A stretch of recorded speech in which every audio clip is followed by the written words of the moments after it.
తెలంగాణ తొలి ముఖ్యమంత్రి కేసీఆర్ గారు ఇచ్చిన పిలుపు మేరకు రాష్ట్రంలో ఎక్కడెక్కడైతే ఈ రోజు కాంగ్రెస్ పార్టీ యొక్క నిర్లక్ష్య విధానాల వల్ల కాంగ్రెస్ పార్టీ యొక్క పట్టింపులేనితనం వల్ల ఇవాళ వ్యవసాయదారులకు రైతులకు పట్టదారులు కావచ్చు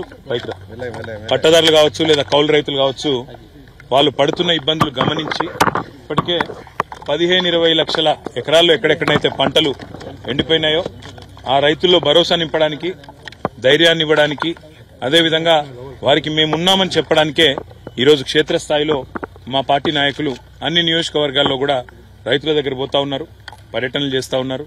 అందరినీ కూడా కలిసి వారిలో ఒక భరోసా నింపే ప్రయత్నం చేస్తున్నారు. రైతులు అడగలేదు, మిమ్మల్ని ఎవరు కూడా నిజానికి డిమాండ్ చేయలేదు. మేమే డిసెంబర్ 9 నాడు అధికారంలోకి వస్తున్నాం.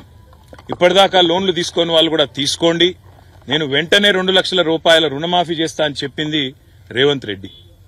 మరి ఇప్పుడు 4 నెలలైనా కూడా రుణమాఫీ అనేది కనీసం ప్రస్తావన కూడా లేని పరిస్థితి ఈరోజు రాష్ట్రంలో చూస్తా ఉన్నాం.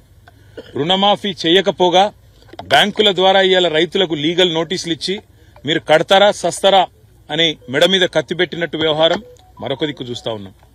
ఇంకా దుర్మార్గం ఏంటంటే కేసీఆర్ గారు ఆనాడు 7,000 కోట్ల రూపాయలు తాను అధికారం నుంచి ఎలక్షన్లకు ముందు దిగిపోయే ముందు రైతుల కోసం యాసంగి పంట కోసం 7,000 కోట్లు మరి రైతు బంధు కోసం పెట్టిపోతే ఇవాళ ఆ మొత్తాన్ని కూడా ఆ సొమ్మును కూడా రైతులకు ఇవ్వకుండా, రైతులకు ఇప్పటి వరకు రైతు బంధు ఇవ్వకుండా కాంట్రాక్టర్ల ఖజానాలు నింపడానికి కాంట్రాక్టర్లకు పేమెంట్లు చేయడానికి ఒక చిల్లర వ్యవహారానికి కూడా తెరదీసింది ఈ కాంగ్రెస్ ప్రభుత్వం. ఈ అన్నింటికీ మించిన దుర్మార్గం ఏంటంటే ఇవాళ నిజంగా కూడా రైతులను చూస్తే గోస అనిపిస్తున్నది. ఇక్కడ నేను కలిసిన రైతు పేరు పరశురాములు గారు. ఆయన కౌలు రైతు. ఒక 10 ఎకరాలు సారంపల్లి అనే గ్రామంలో తంగలపల్లి మండలంలో కౌలుకు తీసుకున్నారు. కౌలుదారు కాబట్టి పట్టదారుకు మొదలే 60,000 రూపాయలు ఆయన కట్టినాడు. ఇవాళ ఆయన పరిస్థితి ఏంటంటే మొత్తం మేతకు తప్ప ఎందుకు పనికిరాని పరిస్థితి ఈరోజు ఈ పొలం తయారైంది. ఇవాళ నిజంగా కూడా సిరిసిల్ల జిల్లాలో రాజన్న సిరిసిల్ల జిల్లాలో ఈ పరిస్థితి వచ్చిందంటే ఇది కాలం తెచ్చిన కరువు కాదు, ఇది కాంగ్రెస్ తెచ్చిన కరువు. ఈ మాట నేను స్పష్టంగా ఎందుకంటున్నా అంటే పోయిన సంవత్సరం ఇదే సమయంలో ఆనాడు కాళేశ్వరం నీళ్లతో మరి మేడిగడ్డ నుంచి నీళ్లెత్తిపోసి మిడ్మానేరు నింపి మిడ్మానేరు నుంచి అన్నపూర్ణ ఆ పైకి రంగనాయక సాగర్ అక్కడి నుంచి జిల్లెల చెరువు ఆడికెళ్లి కింద ఉండే ఈ మొత్తం ఈ గ్రామాలన్నింటిలో కూడా సారంపల్లితో సహా నేరేళ్లతో సహా రామచంద్రాపూర్తో సహా చిన్నలింగాపూర్తో సహా ఈ గ్రామాలన్నిటికీ నీళ్లు ఇచ్చింది ఆనాడు కేసీఆర్ ప్రభుత్వం. కానీ ఈరోజు రేవంత్ రెడ్డి వచ్చిన తర్వాత మేడిగడ్డలో 3 పిల్లర్లు కుంగిపోతే ఆయనకు 3 నెలలు 4 నెలలు ఇంకా కూడా ఆ 3 పిల్లర్లను రిపేర్ చేసేందుకు టైం సరిపోతలేదు. ఇలా 3 పిల్లర్ల దగ్గరగిన ఒక కాఫర్ డ్యాం కట్టి నీళ్లను ఇలా కిందికి ఉత్తగా సముద్రంలోకి వేస్ట్ గా పోతున్న నీళ్లను పట్టుకొని నీళ్లు గనక పైకి పంపింగ్ చేసింటే ఈ 3 నెలల్లోనే ఆ పని చేసింటే ఇవాళ ఈ రైతుల పొలాలు ఎండకపోయిన మాట వాస్తవమా కాదా ఆలోచించమని చెప్పి నేను కోరుతున్నా. అందుకే నేను అనేది ఇది కాలం తెచ్చిన కరువు కాదు, ఇది కాంగ్రెస్ తెచ్చిన కరువు. కాళేశ్వరం మీద కడుపు మంటతో కేసీఆర్ మీద కడుపు మంటతో మేడిగడ్డ రిపేర్ చేయకుండా 3 నెలలుగా నిర్లక్ష్య వైఖరి అవలంబించినందుకే ఇవాళ ఈ పొలాలు ఎండిపోయే పరిస్థితున్నది.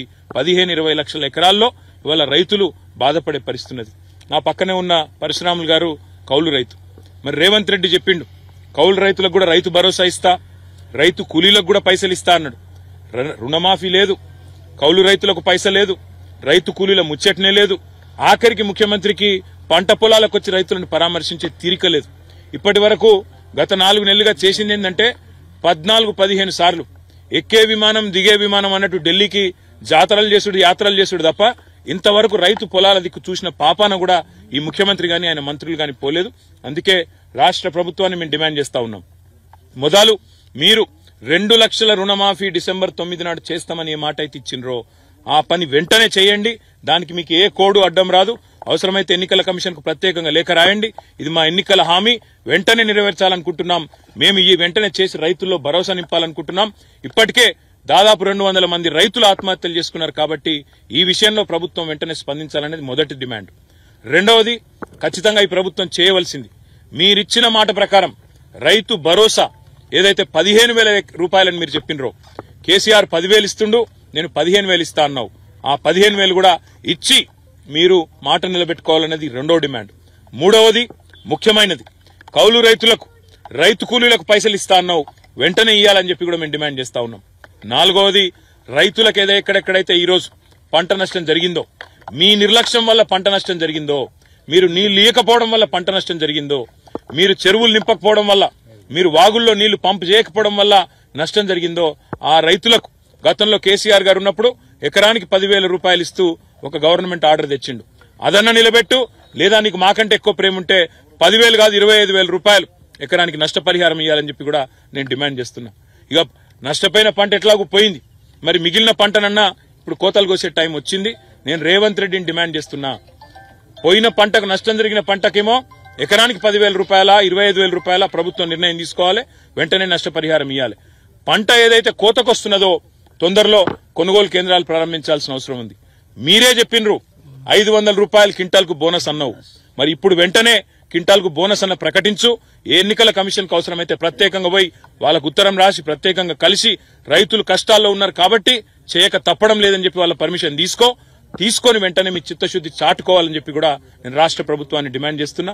ఈ 6 డిమాండ్లు కూడా రాష్ట్ర ప్రభుత్వం వెంటనే మరి తక్షణమే దీని విషయంలో స్పందించాలి, ముందుకు రావాలి. రైతుల మీద ఏమాత్రం ప్రేమ ఉన్నా, ఈ ప్రభుత్వానికి ఏమాత్రం చిత్తశుద్ధి ఉన్నా వెంటనే స్పందించి ముందుకు రావాలని చెప్పి కూడా డిమాండ్ చేస్తూ మా నాయకులు మొత్తం అన్ని నియోజకవర్గాల్లో తిరుగుతా ఉన్నారు, రైతులను కలుస్తా ఉన్నారు. దయచేసి రైతులకు కూడా చేసే విజ్ఞప్తుల్లో ఒకటే, మీరు సరే ఏదో మంచి జరుగుతుందని ఆశించి మళ్ళా కొంత మోసపోయి కాంగ్రెస్ పార్టీని ఓట్లేసి గెలిపించుకున్నారు. అయినప్పటికీ మీ పట్ల ఇవాళ ఆ ప్రభుత్వం పట్టించుకోకపోయినా, మంత్రులు ముఖ్యమంత్రికి తీరిక లేకపోయినా మీ తరపున మేముంటాం, ప్రతి గ్రామానికి వస్తాం. కేసీఆర్ గారు కూడా స్వయంగా బయలుదేరి రాబోతా ఉన్నారు. తప్పకుండా మీరు ధైర్యంగా ఉండండి. ఎవరు కూడా ఆత్మహత్యలు గాని ఇంకోటి గాని చేసుకుని కుటుంబాలను ఇబ్బంది పాలు చేయకుండా ధైర్యంగా ముందుకు పోదాం, ధైర్యంగా కొట్లాడదాం. ప్రభుత్వం మెడలు వంచైనా సరే బోనస్ తెచ్చుకుందాం, మెడలు వంచైనా సరే రుణమాఫీ సాధించుకుందాం, మెడలు వంచైనా సరే నష్టపరిహారము సాధించుకుందాం. ప్రభుత్వం మెడలు వంచైనా సరే మేడిగడ్డ కూడా రిపేర్లు చేసి మన కాళేశ్వరం నీళ్లు మనకు వచ్చేటట్టు చేసుకుందామనే మాట కూడా విజ్ఞప్తి చేస్తూ ఎవరు కూడా దయచేసి ఆత్మహత్య లాంటి తీవ్రమైన చర్యలకు పాల్పడవద్దని చెప్పి కూడా రైతులకు చేతులు జోడించి విజ్ఞప్తి చేస్తూ మీ తరపున కేసీఆర్ గారు ఉన్నారు, మీ తరపున మేమందరం ఉన్నామనే మాట కూడా వారికి విజ్ఞప్తి చేస్తాం.